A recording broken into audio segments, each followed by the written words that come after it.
नेता स्वामी प्रसाद मौर्य एक बार फिर चर्चा में आ गए हैं, क्योंकि उन्होंने वीर सावरकर पर विवादित बयान दिया है और साथ ही हिंदू राष्ट्र की मांग करने वालों पर सवाल उठाया है। स्वामी प्रसाद मौर्य ने हिंदू राष्ट्र की मांग करने वालों पर देश को बांटने का आरोप लगाया है, जिसको लेकर एक बार फिर सियासत गर्म होने वाली है। इसलिए देश को बांटने की साजिश करने वालों से हम सबको सावधान रहना चाहिए। दरअसल समाजवादी पार्टी के राष्ट्रीय महासचिव स्वामी प्रसाद मौर्य एक कार्यक्रम में शामिल होने रायबरेली पहुंचे थे, जहां उन्होंने कार्यक्रम को संबोधित किया। इस दौरान उन्होंने बिना नाम लिए हिंदू राष्ट्र की मांग करने वाले बाबा बागेश्वर पर सवाल उठाया। उन्होंने कहा, भारत कभी हिंदू राष्ट्र हो ही नहीं सकता, कल कोई खालिस्तान की मांग करेगा। अब आज तक भारत कभी हिंदू राष्ट्र था ही नहीं।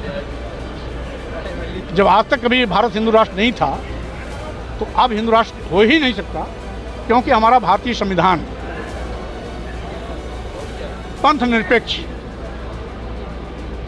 विचारधारा पर आधारित है, जिसमें हिंदू, मुस्लिम, सिख, ईसाई सब हैं आपस में भाई भाई की बात को हम अपनी संस्कृति के रूप में मानते भी हैं, स्वीकारते भी हैं। और बात यह है कि अगर कोई हिंदू राष्ट्र की बात करेगा तो कल कोई खालिस्तान की मांग क्यों नहीं कर सकता है, कल कोई और देश को बंटवारे की बात क्यों नहीं कर सकता।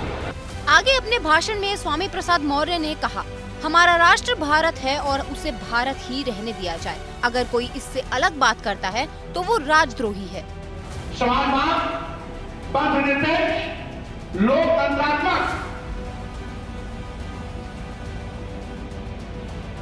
विचार के साथ न्याय, स्वतंत्रता, क्षमता पर आधारित है तो हिंदू कहा जाता है, मुसलमान कहा जाता है, बौद्ध कहा जाता है, ईसाई कहा जाता है, जैन कहा जाता है, सिख कहा जाता है।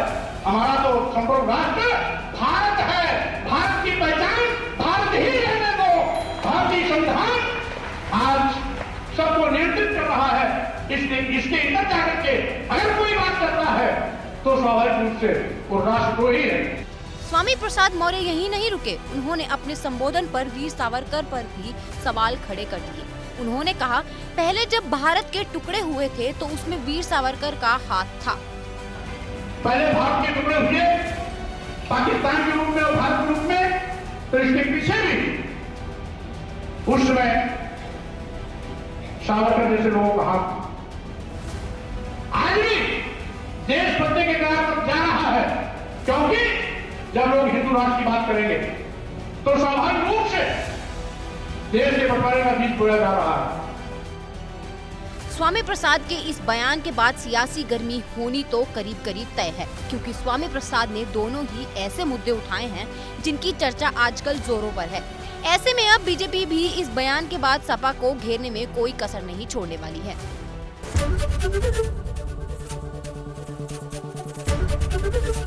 एबीपी गंगा, खबर आपकी, जुबान आपकी।